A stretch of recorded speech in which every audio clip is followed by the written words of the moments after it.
Hello, I'm using this video to show how to create an ASP.NET Core application with Entity Framework and having a database that has been already created.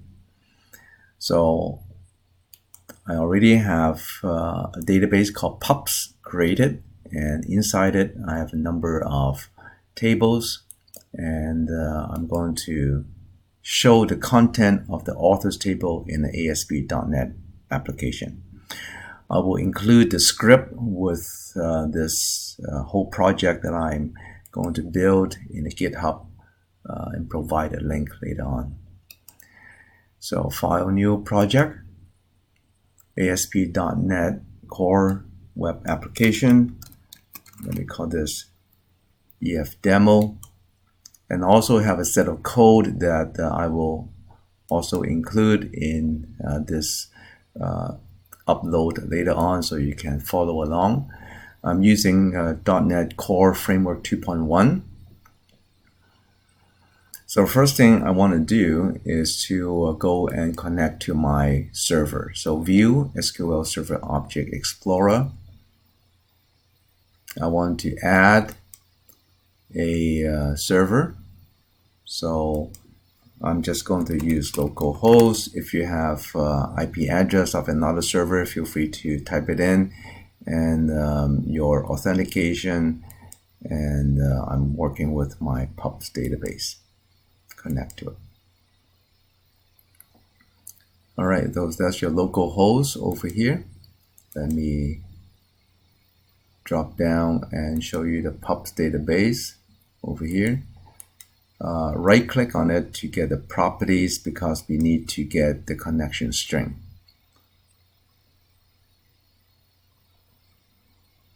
All right, the connection string is over here, and this is what I need later on.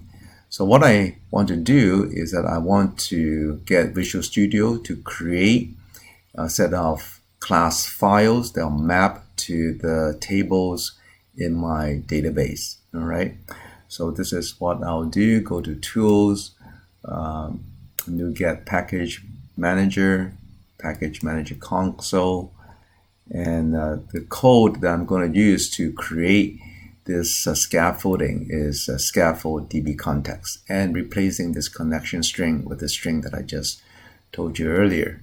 So let me just copy this line. Again, I'll add that file later on into the GitHub SQL Server. So PUPs, go to the properties,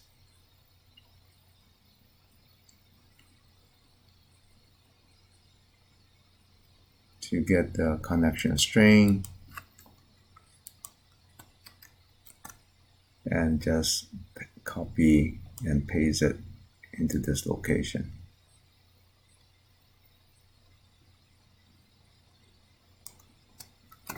All right, when I hit enter, this scaffold DB context will generate the models with all these class files for each of these tables in my database.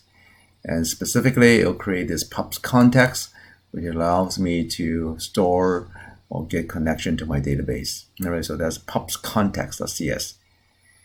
Now, the first thing I want to do is to get rid of this on configuring, because all the information about connection to the database is stored here, which is not a good idea.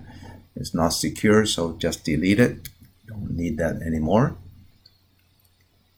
But instead, go to the startup file. Let me just pin this over here. Go to the startup file. Let me just get rid of this startup.cs and do the connection in this configuring services.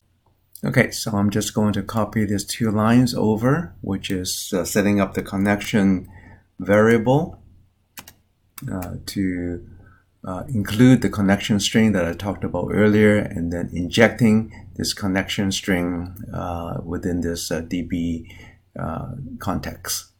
All right, so go back to my SQL Server Object Explorer, go back to the PUPs, go back to the properties, grab the connection string,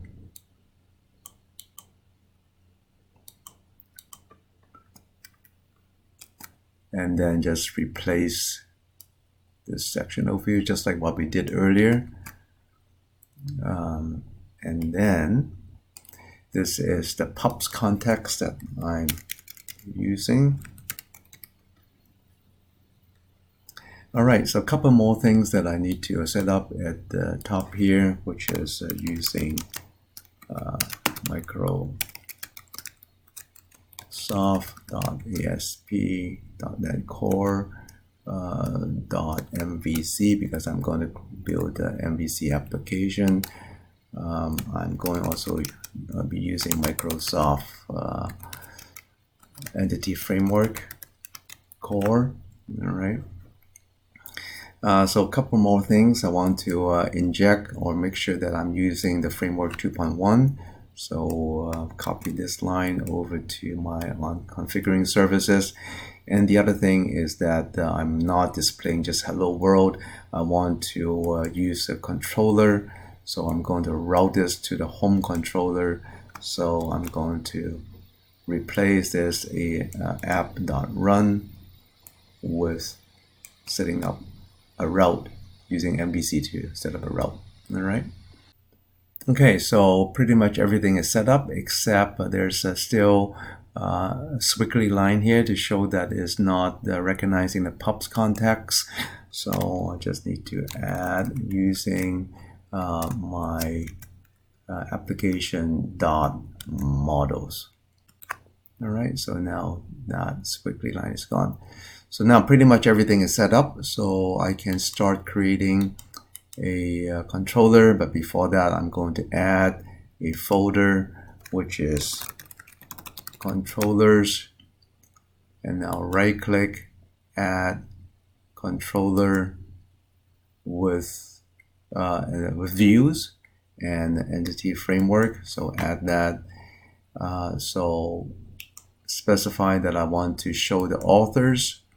I want to use the pubs context, and because I've created a home controller, let me just call it home. So this will generate a controller under controllers folder, and here's the home controller.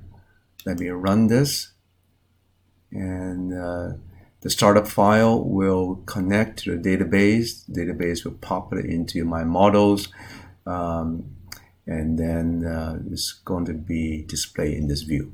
All right, so this is pretty much the same output as I have over here for the authors database, authors table. Johnson White, Marjorie Green, which matches whatever I have over here. The last thing that's not quite complete is that these links create new edit details and so on. They're not activated. So one more thing that needs to be done to get that going. And to do that, go to views, go to add a view, and the view name is underscore view imports dot, actually that's all we need, and add this to your solution. And what do you put in there? Basically, these a few lines over here using Microsoft ASPNetCore identity. Replace this application with your application name, and basically using the Microsoft helpers. I think that's what is the most important part of it. So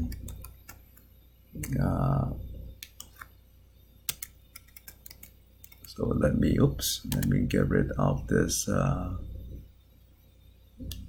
tag over here and replace it with my application name, and using that tag helper to create the proper links. So there you go, your display of the content of your table with all these links activated now. So if you hit edit, you can have another view that's already set up by the entity framework code. All right. So one more time, I just want to reiterate that the main thing to get this going is to use your console helper in the NuGet package, the package manager console, to connect to your database so that your class files are created in your startup file. Make sure your connection string is put in here rather than doing this in the context file, and then we're getting your route set up, and once you have that, you can get your controller to create the controller with the table that you want to gain access to, and that's basically it. All right. So thank you for watching. I'll upload this application as well as all the other script files and other code file that I use in this video.